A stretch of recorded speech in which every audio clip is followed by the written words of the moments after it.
안녕하세요. 텃밭주인 가수 위란입니다.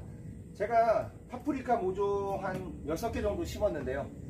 빨간색, 노란색, 색깔별로 심었습니다. 빨간색, 노란색 이렇게 여러 가지를 심었는데 이게 또 파프리카는 색깔별로 또 효능이 다 다릅니다. 참 신기하죠.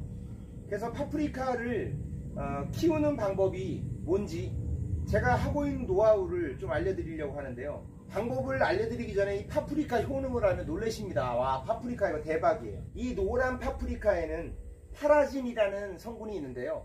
그게 혈액의 응고를 방지한대요. 혈액순환을 원활하게 해준대요. 그래서 고혈압에 굉장히 좋다고 합니다. 빨간색 같은 경우는 베타카로틴이 풍부해서 우리 암 예방, 항산화 작용을 하기 때문에 암 예방에 굉장히 도움이 된다고 합니다. 그 다음에 비타민 C도 풍부하고요. 검버섯 같은 거 있는 분들한테, 여성분들한테 굉장히 좋대요. 이 파프리카 빨간색이요. 그 다음에 당뇨병에도 좋고요. 익기 전에 파란색은 철분이 풍부해서 그게 어지럼증에 좋은 거래요. 그래서 어지럼증 있는 분들 같은 경우는 몸에 철분이 부족한 거래요. 그래서 파란색 파프리카를 많이 드시라고 합니다. 그 다음에 이제 두뇌, 이게 뇌 치매 예방, 어르신들 치매 기억력 강화에도 굉장히 좋고요. 그 다음에 피로 회복, 만성 피로 같은 거에도 굉장히 좋고요. 신부전증, 우울증 같은 거에도 굉장히 도움이 된다고 합니다. 제가 관리하고 있는 방법과 전문 농가에서 관리하고 있는 방법을 두 가지를 알려드리겠습니다.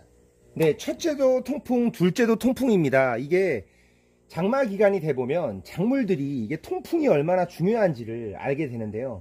맨 밑에는 이렇게 정리를 해 주셔야 됩니다. 맨 밑에 지금 요 가지에도 놔두면 나중에 파프리카가 열리긴 열려요. 그런데 보통 이제 농가에서 키우는 건 어떻게 키우냐면 요 가지를 안 키웁니다.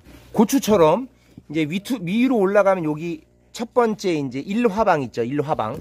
여기가 원래 일화방이에요. 그래서 양쪽으로 Y자로 갈라졌거든요. 근데 지금 3개가 갈라졌어요. 하나, 둘, 3개. 근데 농가에서는 어떻게 키우냐면 일화방에서 2개만 키웁니다. 하나, 둘, 양쪽으로 Y자로 2개만 키워요. 왜냐면요, 이 파프리카는 이 사이에 막 낍니다. 이런 식으로. 이렇게 막 끼어서 찌그러져요. 저쪽에 지금 찌그러진 거 보여드릴게요.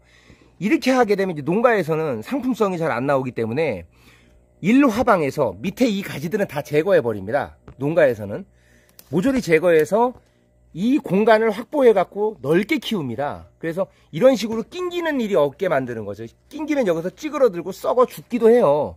그래서 지금 이런 식으로 여기 일화방에 지금 이제 열렸잖아요. 여 밑에서는 무조건 이런 걸 다 잘라내야 돼요. 뭐 통풍에도 도움이 되진 않습니다. 이런 것들이. 밑에 일화방 밑에 있는 이런 가지들은 다 방아다리 제거를 해 주셔야 돼요. 놔두면 여기도 고추처럼 나중에 파프리카가 열립니다. 이제 이게 설이 내리기 전까지 따먹을 수 있기 때문에 밑으로 될 수 있으면 이렇게 이제 뭐 마음인데요. 밑에를 여기를 키울 경우에는 이게 위로 빨리 안 자랍니다. 그래서 이게 짜리몽땅하죠. 그래서 이 파프리카 같은 경우는 좀 높게 길게 키우거든요. 농가에서 높게 키워요. 그러니까 높게 키워서 넓게 키우는 이유가 찌그러지지 않게 수확하기 좋게 키우기 위해서거든요. 그러니까 여기를 자르시고 안 자르시고 마음이에요. 여기서도 냅뒀다가 나중에 파프리카 열리면은 잘라서 여기서 또 따드셔도 되고 여기서도 따드셔도 됩니다. 근데 통풍은 좀 덜 되겠죠. 그리고 저희는 전문 농가가 아니니까 저 같은 경우는 이제 상황에 따라서 이거를 키우기도 하고 통풍이 안 되는 부분에 대해서는 또 잘라내기도 합니다. 그래서 그렇게 키우시면 될 것 같고, 여기 하나가 익었는데요. 일화방 여기 이게 끼어 있어 갖고 수확도 잘 안 돼요. 그러니까 그래서 Y자로 키우는 거거든요. 아이고 잘 익었네요. 예. 그러니까 정상적으로 키우려면 이거하고 이거를 잘라내야 돼요. 원래는. 저는 농가가 아니니까 통풍이 잘 되는 선에서 이렇게 통풍만 좀 시켜줄 수 있는 선에서 저는 키우겠습니다. 저는 요거는 자르지 않아도 될 것 같고요. 여기를 볼게요. 요거 같은 경우는 지금 밑에가 요거 같은 경우 밑에 이런 거 놔둬도 좀 부실합니다. 요건 이쪽 거는 잘라버릴게요. 이렇게 해서 통풍을 좀 시켜주겠습니다. 이렇게 밑에 될 수 있으면은 이 장마 기간으로 접어들면요, 이 통풍이 안 되면 병충해가 아주 상당히 잘 옵니다. 그래서 밑에 같은 경우는 이렇게 시원하게 해서 밑으로도 바람이 쳐가지고 위로도 이렇게 통할 수 있게. 좀 파프리카는 고추잎하고 달라서 좀 잎이 큽니다. 가지 작은 것처럼 이렇게 크니까 이렇게 밑으로 잎을 따주신다든지 이렇게 통풍이 되게 이런 식으로 이런 장가지들 이런 거 좀 잘라줄 필요가 있습니다. 자, 여기 햇빛도 못 보고 여기서 이게 죽었잖아요. 이렇게 죽는 것들이 생기기 때문에 빛을 잘 보게 해줘야 돼요. 빛 잘 보게. 이렇게 잎 같은 거 있죠. 파프리카 잎을 좀 잘라서, 잎이 가지같이 큽니다. 이런 거 좀 잘라주시고요. 못난 것들은 좀 잘라주세요. 그리고 해가 좀 잘 들어갈 수 있게, 해가 비치는 방향에서 이쪽으로 해가 지금 이쪽에서 비치거든요. 해가 이쪽으로 잘 통풍이 돼서 일로 들어갈 수 있게, 해가 잘 들어갈 수 있게 좀 잘라주시는 게 중요하고요. 지금 여기 보면 끼었죠. 이 사이에 끼었죠. 보세요. 이거 빠지지가 않아요. 이거 큰일 났어요. 이거 완전히 끼었습니다. 그래서 Y자로 키우는 거예요. 이거 지금 빠지지가 않아요. 파프리카 이 사이에 꼈습니다. 그래서 이제 이런 식으로 일로 하방에 꽃이 피었을 때 꽃을 따내거든요. 꽃을 따내고 이 Y자로 올라간 쪽에 좌우측으로 이쪽하고 이쪽으로 파프리카를 계속 달아 먹어야 되는데, 첫 번째 이걸 계속 그냥 키워버렸더니 이렇게 된 거예요. 요런 거 있죠.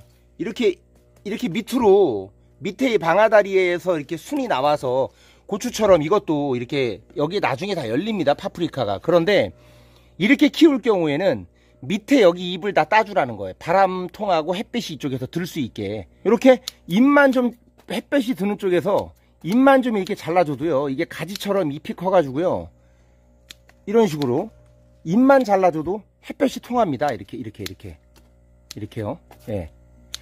훨씬 시원해졌잖아요. 그죠? 이렇게요. 그러니까 굳이 이거를 다 잘라내가지고 여기서도 열릴 거를 굳이 수확량을 줄어들게 하지 마시고요. 기왕 이미 자랐다면 이렇게 하시고요. 애초에 처음부터 키우실 때 같은 경우는 아예 키우지 않는 게 좋은데, 이미 자랐다면 지금 자라면 아까우니까 이렇게 잎을 잘라가지고 통풍이나 바람이 잘 통하게 해준다. 그리고 요런데 속에 지금 들어있는 이런 가지들은 자라지도 않습니다. 어차피 잘라주고요. 이렇게 해주면 훨씬 바람도 잘 들고 훨씬 잘 자랍니다. 그러니까 바깥쪽에서 광합성을 하니까 속가지들은 다 완전히 정리를 해주세요. 지금부터 그런 식으로 한번 정리를 해보겠습니다. 네, 이제 시원하게 밑에서 바람이 통할 수 있게 가지 잎 자르듯이, 가지도요, 보면 가지도 잎이 크잖아요. 가지보다 물론 저기 잎이 훨씬 작지만 가지는 잎을 잘라주잖아요. 그러니까 파프리카 같은 경우도 잎이 가지 잎 작은 것만 합니다. 큰 거는. 그래서 파프리카 같은 경우는 굳이 제가 아까 말씀드렸듯이 밑에서 이런 나오고 있는, 밑에 방아다리 밑에서 이렇게 나온 이런 가지가 형성이 되어 있는 건 놔두면 여기서 파프리카 다 몇 개씩 따먹어요. 가을까지. 근데 굳이 이런 걸 지금 죽일 필요는 없다는 거죠. 봄에 미리 나온 걸 잘랐으면 상관이 없는데 있는 건 놔두시고요. 이제 이렇게 밑에서 만약에 여기서 상태가 부실할 경우에, 이렇게 튼실하지 않고 여기서 부실하게 햇빛도 못 보고 잘 못 자라고 있는 것들은 아까 요런 거 같은 경우는 잘라줘도 되는데, 이미 잘 자란 거는 자를 필요가 굳이 없는 거예요. 이제 이게 햇빛을 잘 봐갖고 빨리 자랍니다. 지금 햇빛을 못 봐갖고 그동안 잘 안 자랐어요. 제가 함께 수업을 하려고 일부러 놔뒀었습니다. 훨씬 좋죠. 이렇게 큰 잎은 계속 잘라줍니다. 그러니까 광합성 같은 경우는 위쪽에서 나오는 잎으로 충분히 되기 때문에 어느 정도 옆에서 있는, 이 옆쪽에 있는 햇빛이 비춰주는 쪽으로는 무조건 잎 관리를 해주셔야 돼요. 여기 파프리카가 자랐는데 여기 사이에 낑겨가지고 지금 빠지지가 않습니다. 이건 빨간 파프리카인데 여기도 지금 사이에 껴있거든요. 여기 이런 식으로 여기도 껴있어요. 여기도 파프리카가 엄청 많이 열렸는데 파프리카가 다 끼어 있습니다. 사이사이에 이런 식으로. 저런 식으로 끼면 안 돼요. 원래는. 지금 여기도 보면 여기도 하나 둘 세 개가 가운데 다 끼어 있습니다. 보세요. 끼어 있죠. 그래서 여기서 보면 방아다리 첫 번째 올라와서 보세요. 첫 번째 방아다리에서 하나 둘 세 개가 자랐습니다. 여기에 가지가 이렇게 하나 둘 세 개가 자랐죠. 그러면 원래 이거 가운데 거 잘라버려야 돼요. 원래는 내년 봄에 이렇게 하세요. 여기 가운데를 잘라버리고요. 왼쪽 것과 오른쪽 거에 있는 여기 1번 화방에서 이쪽 양쪽으로 파프리카를 열리게 하는 거예요. 원래. 그러니까 내년 봄에 파프리카를 심으실 때는 여기를 잘라버리는 겁니다. 이거 가운데 건 잘라버리는 거예요. 그리고 왼쪽 거 오른쪽 거 Y자로 양쪽으로 두 팔 벌려서 키워가지고 파프리카들이 엉키지 않게 키우시는 거예요. 그리고 위로 올라가서 2번 화방에서도 계속 그런 식으로 계속 키우시는 거예요. 계속 올라가면서 Y자로 가운데 건 계속 키우면 안 됩니다. 이거는 훨씬 시원해졌습니다. 이렇게 이런 식으로 잎을 큰 잎들은 햇빛을 못 보게 해주는 큰 잎들을 어느 정도 좀 정리해서 계속 주기적으로 관리해 주실 필요가 있습니다. 주기적으로 이렇게 가지잎처럼 저 같은 경우 이렇게 하고 있어요.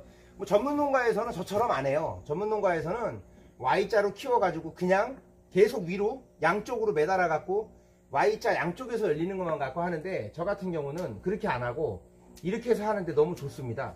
15일에 한 번씩 농협에 파는 이 유박거름, 농협에 파는 건 다 똑같습니다. 15일에 한 번씩 유박거름을, 이것도 고추하고 똑같습니다.